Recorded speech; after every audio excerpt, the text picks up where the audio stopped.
नमस्कार, स्वागत है आपका समाचार फर्स्ट की लाइव स्ट्रीम में। इस स्ट्रीम को हम पॉलिटिक्स बाजी कहते हैं। मैं हूं आपके साथ ओजस्वी चौहान।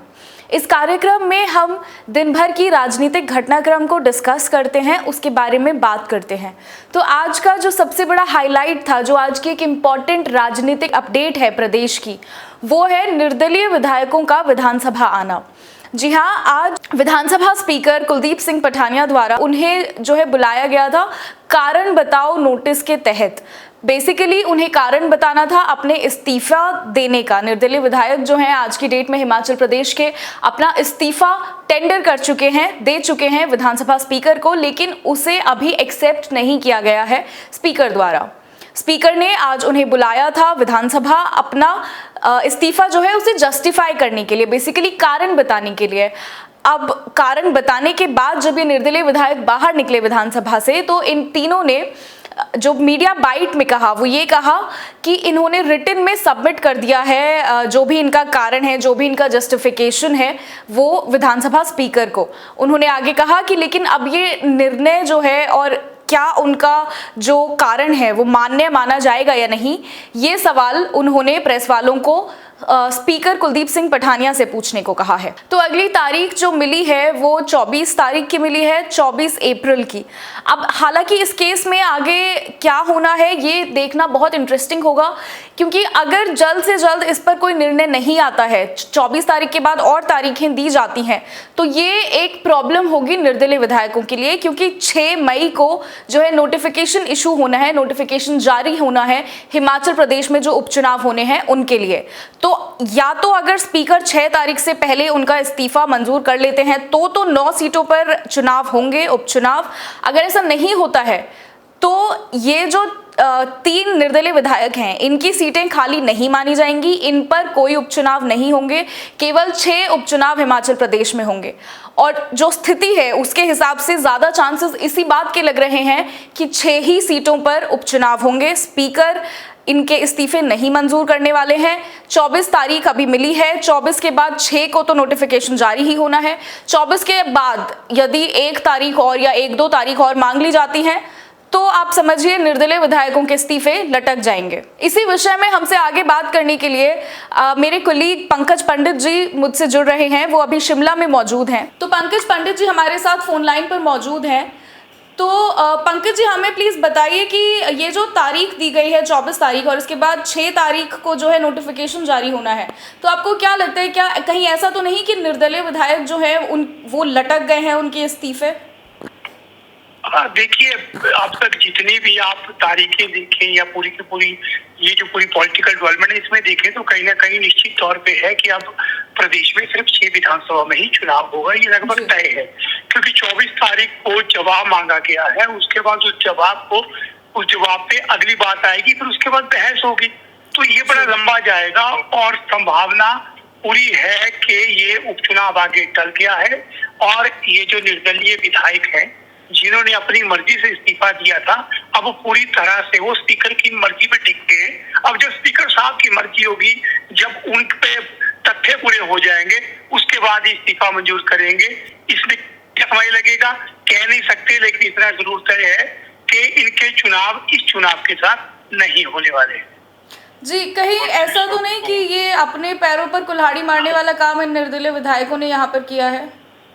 देखिए, अभी तक तो पैरों पे कुल्हाड़ी मारना ही नजर आ रहा है, क्योंकि इन्हें इस्तीफा देने की कोई जरूरत नहीं थी। ना इन पे व्हिप लागू होती थी, ना ही किसी तरह का पार्टी का दबाव था। ये पूरी तरह स्वतंत्र थे, ना इन्हें हिमाचल से बाहर जाने की जरूरत थी, ना छुपने की जरूरत थी। लेकिन ये सब किस रणनीति का हिस्सा था या भाजपा ने कौन सी रणनीति बनाई है, अभी उसका कोई खुलासा नहीं हो पाया है। लेकिन निश्चित तौर पे हमारे पहाड़ी में कहते हैं कि जब 2 सांड लड़ते हैं ना जी, तो उसमें जो कांग्रेस और भाजपा में मुझे लगता है कहीं ना कहीं इनका नुकसान फील होता नजर आ रहा है। क्योंकि इस समय चुनाव का मतलब था, देखिए लोकसभा के चुनाव का मतलब था कि एक मोदी का जो एक प्रभाव होगा वो लगे हाथ बहती गंगा में हाथ धोने का मामला था ये सारा। लेकिन मुझे लगता है उस हाथ धोने से ये वंचित हो गए और इन्हें अभी 6 के जो परिणाम आएंगे वो इनका भविष्य तय करेंगे। अगर ये 6 विधानसभा में कांग्रेस की फेवर में जनादेश जाता है तो इनकी राय मुश्किल नहीं बहुत ही कठिन हो जाएगी। जी, जी ठीक है, शुक्रिया पंकज जी हमसे जुड़ने के लिए। ठीक। तो अब ये देखना बहुत इंटरेस्टिंग होने वाला है कि क्या भविष्य होता है इन निर्दलीय विधायकों का। शुरुआत से ही जब से इन्होंने अपने इस्तीफे दिए थे, इसे एक बहुत ही शॉकिंग डेवलपमेंट माना जा रहा था। सभी बहुत ही हैरान और आश्चर्यचकित थे इनके रेजिग्नेशन से, क्योंकि सभी का मानना ये था कि ऐसा कभी हुआ नहीं, निर्दलीय विधायकों ने कभी इस्तीफे दिए नहीं। निर्दलीय विधायक जिसे चाहें उसे अपना समर्थन दे सकते हैं। लेकिन यहाँ जैसा कि कांग्रेस पार्टी का मानना था और कुछ लोगों का मानना था कि इस्तीफे दिए नहीं, दिलवाए गए। ये इस्तीफे दिलवाए गए भाजपा को सिक्योर करने के लिए। लेकिन अब जो इस्तीफे दे तो दिए निर्दलीय विधायकों ने, लेकिन अब वो खुद ही इस पूरे गेम में फंसते नजर आ रहे हैं, क्योंकि चुनाव उनकी सीटों पर होंगे या नहीं होंगे, ये एक बहुत बड़ा सवाल बन गया है। इसी बीच एक और बड़ी खबर आ रही है सूत्रों के हवाले से। हमारे कुछ सूत्र हैं जिनका बताना है कि जो सर्वे एक बड़ी निजी कंपनी ने जो किया है कांग्रेस उम्मीदवारों को लेकर, वो सर्वे जो है आउट हो गया है। उसकी जो सूची है वो समाचार फर्स्ट के पास आ गई है। तो कांग्रेस के उम्मीदवार जिसका इंतजार हर कोई कर रहा है, चाहे पत्रकार हो, चाहे कांग्रेस के कार्यकर्ता हो या चाहे विपक्ष हो, सभी को कांग्रेस के जो उम्मीदवार हैं उनका इंतजार है कहीं ना कहीं। तो सर्वे के हिसाब से जो धर्मशाला से हम अगर शुरुआत करें तो धर्मशाला में जो कांग्रेस के उम्मीदवार बनने के सबसे करीब इस समय हैं वो हैं राकेश चौधरी। राकेश चौधरी का नाम हमने हमारी रिपोर्ट्स में भी काफी बार डिस्कस किया है कि वो एक स्ट्रॉन्ग कैंडिडेट कांग्रेस के हो सकते हैं।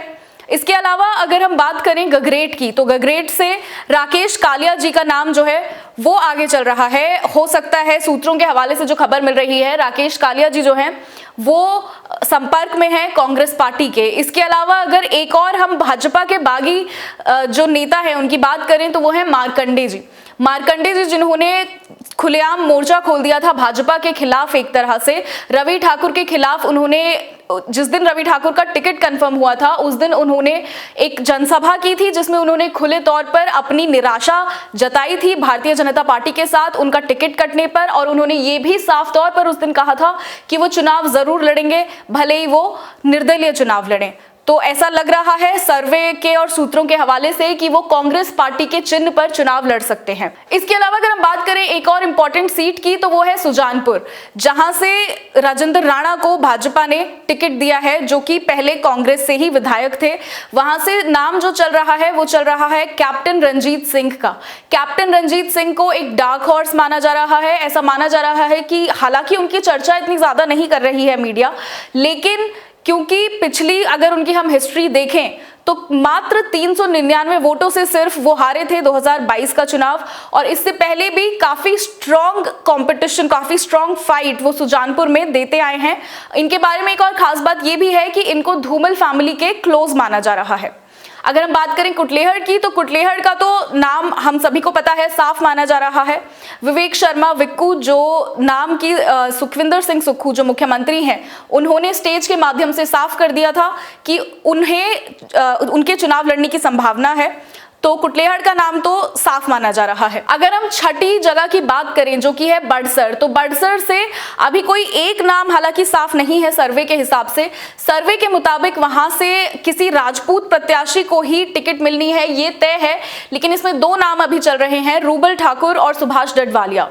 अब देखना ये होता है कि 13 तारीख को, जैसा कि माना जा रहा है, संभावित जो लिस्ट है, जो कांग्रेस की लिस्ट होगी प्रत्याशियों की, वो आउट होनी है। उसमें देखते हैं किस किस का नाम साफ होता है और कांग्रेस किनको अपने प्रत्याशियों के रूप में चुनती है भाजपा के प्रत्याशियों के अगेंस्ट, जो कि कांग्रेस के ही खुद के घर से निकले हुए हैं। तो कांग्रेस पार्टी किसे चुनती है, एक तो ये देखना बहुत इंटरेस्टिंग होने वाला है आने वाले 2-3 दिनों में। इसके अलावा जैसे कि हमने अभी शुरुआत में स्ट्रीम के डिस्कस किया, निर्दलीय विधायकों का भविष्य क्या होने वाला है, जिन्होंने रेजिग्नेशन दिया या उनसे दिलवाया गया, ये बात तो उनके और भारतीय जनता पार्टी के बीच ही है। लेकिन क्योंकि आज जो विधानसभा में हुआ, जो उन्हें तारीख दी गई 24 अप्रैल की तारीख, और उसके बाद 6 तारीख को नोटिफिकेशन जारी होना है, और माना यह जा रहा है कि तारीख पे तारीख का खेल जो है उनके साथ खेला जा सकता है। तो हो सकता है कि उनकी जो 3 विधानसभाएं हैं वहां पर चुनाव हो ही ना, अभी जो स्पीकर हैं वो तारीख लेते रहें और उनका इस्तीफा मंजूर ही ना करें। तो देखने के लिए कि इन दोनों ही केसेस में आगे क्या होता है, आप प्लीज बने रहिए समाचार फर्स्ट पे, क्योंकि हर ग्राउंड ब्रेकिंग अपडेट हम ब्रेक कर रहे हैं समाचार फर्स्ट पे। और एक्सटेंसिव कवरेज इस समय हिमाचल प्रदेश लोकसभा और उपचुनाव दोनों की ही समाचार फर्स्ट पर जारी है। शुक्रिया।